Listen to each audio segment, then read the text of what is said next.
Good morning sir.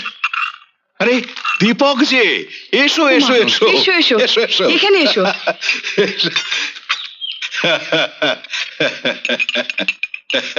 তুমি এখন ঠিক সময় এসে গেছো, চা রেডি, বসো বসো বসো। শিখা, এখানে এসে বস না। আমি বেড়াতে যাচ্ছি, তুমি যাবে আমার সঙ্গে না আমি একাই যাব? এখনই যাবি? দীপক এলো, ওর সঙ্গে একটু কথাবার্তা বল, ও কাল তোকে ওভাবে বাঁচালো। আমি কোনো দুর্ঘটনায় মারা যাচ্ছিলাম না বাপি, যে উনি আমাকে বাঁচিয়েছেন বলে আমার ওনাকে ধন্যবাদ জানাতে হবে, কৃতজ্ঞ থাকতে হবে। বরং উনি আমাকে বাঁচিয়ে আমার ক্ষতিই করেছেন। আমি যাচ্ছি মা, তুমি আসবে তো? এসো। যাও যাও, তুমি ওর সঙ্গে যাও, ওকে এভাবে একলা ছাড়াটা ঠিক হবে না। চা বরং আমরা নিয়ে নেবো খন, তুমি যাও যাও।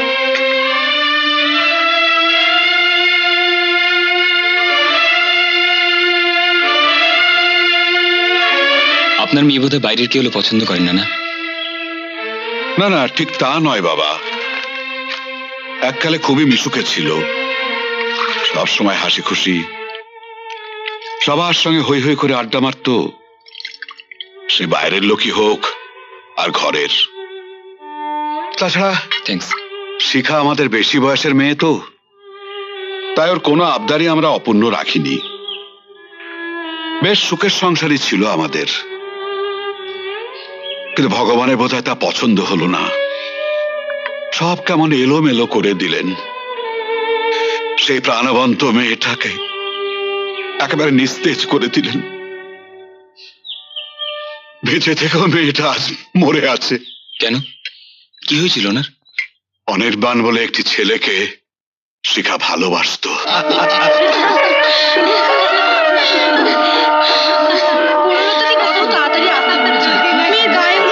তাড়াতাড়ি কর বাবা, তাড়াতাড়ি কর, এ তো দেখছি সন্ধ্যার মধ্যে শেষ হবে না। সূর্যকে বললাম বেশি করে লোক পাঠাতে, সে তো কথাই কানে নেয় না।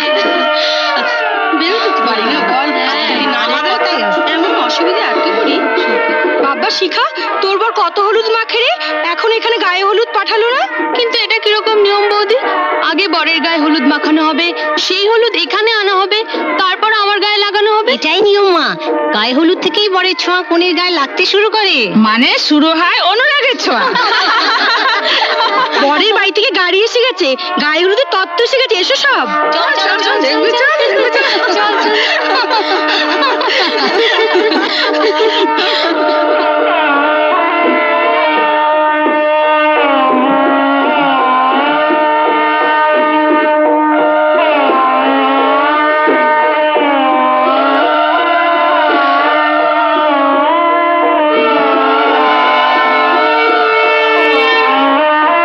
আসুন আসুন আসুন, এই গায়ে হলুদের তত্ত্বটা আসতে বড্ড দেরি হয়ে গেল। গায়ে হলুদের তত্ত্ব নয় শৈলেন বাবু, আমি আমি একটা দুঃসংবাদ নিয়ে এসেছি। দুঃসংবাদ? দুঃসংবাদ কি হয়েছে? ডায়মন্ড হারবার থেকে ওর পিসিমাকে আনতে কাল রাত্রে আর কি অনির্বাণ নিজেই গাড়ি নিয়ে গিয়েছিল, তো রাস্তায় একটা অ্যাক্সিডেন্ট হয়। অ্যাক্সিডেন্ট?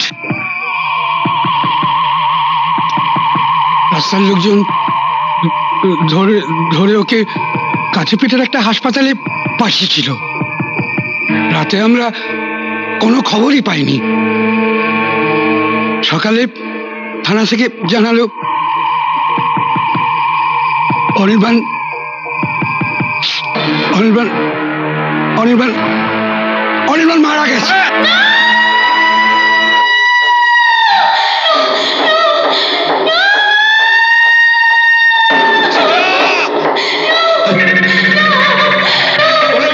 ওকে ধরো, ওকে ধরো বনলতা, ওকে ধরো, ওকে ধরো, কোথায় যাচ্ছে? ওকে ধরো, ওকে ধরো, ওকে ধরো।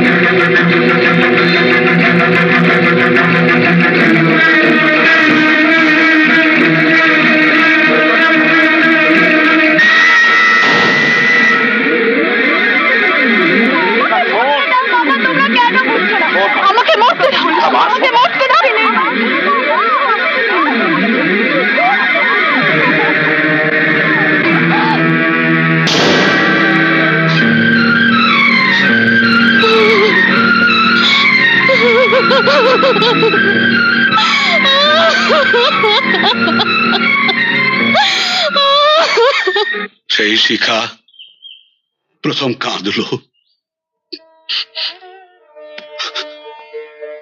আর সেই শুরু হলো ওর আত্মহত্যা করবার প্রবণতা। সবসময় চোখে চোখে রাখতে হয়। ডাক্তার দেখালাম,